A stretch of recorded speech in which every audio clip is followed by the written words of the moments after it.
Shin Tae-yong bujuk 5 pemain keturunan ini demi bantu timnas Indonesia lolos Piala Dunia 2026.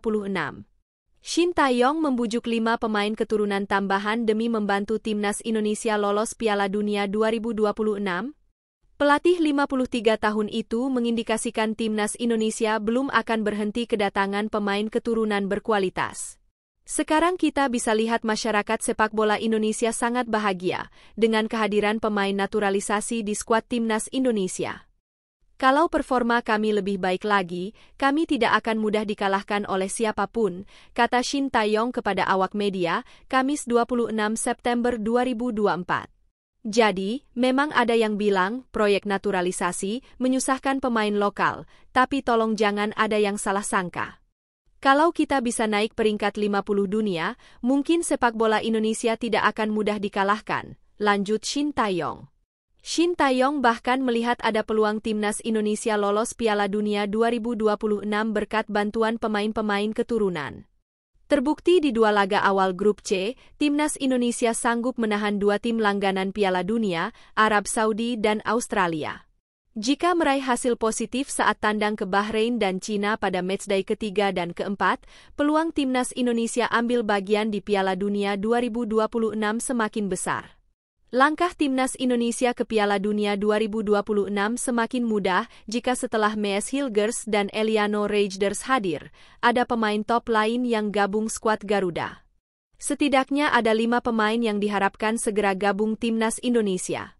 Mauro Zijlstra, FC Volendam U21, terang-terangan mengaku sudah mengirimkan berkas ke PSSI. Ol Romeni, FC Utrecht, dan Kevin Dix, FC Copenhagen, teres didekati PSSI. Media Belanda, Voetbal Primeur, mengatakan Jairo Riedewald sudah menjalani proses naturalisasi menjadi WNI. Tentu yang bikin heboh adalah pernyataan Voetbal Primeur yang mengatakan Pascal Struijk tersedia untuk memperkuat timnas Indonesia. Jika nama-nama di atas bergabung, melihat timnas Indonesia finish 2 besar grup C sekaligus lolos Piala Dunia 2026 bukanlah mimpi di siang bolong.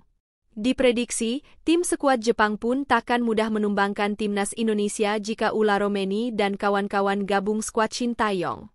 Shin Tae-yong sebut timnas Indonesia kini setara raksasa Asia.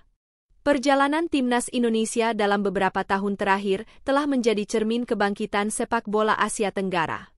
Skuad Garuda, yang dahulu sering dipandang sebelah mata, kini menjelma menjadi kekuatan yang diperhitungkan di kancah sepak bola Asia. Prestasi terbaru tim Merah Putih sungguh mengesankan. Untuk pertama kalinya dalam sejarah, Indonesia berhasil menembus putaran ketiga kualifikasi Piala Dunia 2026. Pencapaian ini meneruskan tren positif negara-negara ASEAN di ajang bergengsi tersebut setelah sebelumnya Thailand 2018 dan Vietnam 2022 mencatatkan prestasi serupa.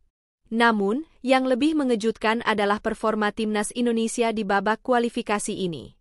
Dalam 2 laga pembuka, anak asuh Shin Tae-yong berhasil menahan imbang 2 raksasa Asia, Arab Saudi dan Australia.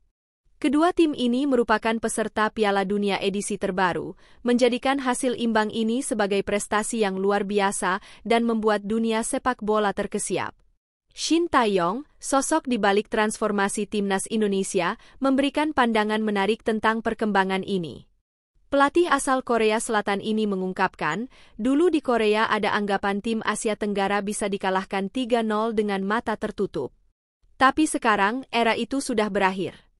Pernyataan Shin merefleksikan perubahan signifikan dalam peta kekuatan sepak bola Asia. Indonesia, bersama negara-negara ASEAN lainnya, kini mampu bersaing dan bahkan mengancam dominasi tim-tim papan atas benua. Keberhasilan Indonesia tidak terbatas pada kualifikasi Piala Dunia saja. Di Piala Asia 2023 yang digelar di Qatar, timnas Indonesia berhasil menembus babak 16 besar. Prestasi ini semakin menegaskan kebangkitan sepak bola tanah air di level Asia.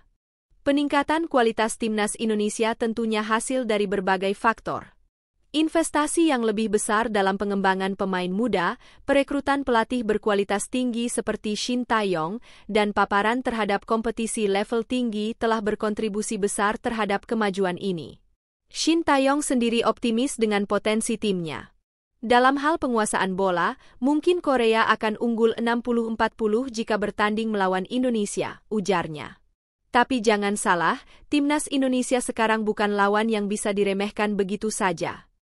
Tantangan berikutnya bagi timnas Indonesia adalah melanjutkan performa impresif mereka saat bertandang ke markas Bahrain dan Cina pada Oktober 2024 mendatang, dalam lanjutan kualifikasi Piala Dunia 2026.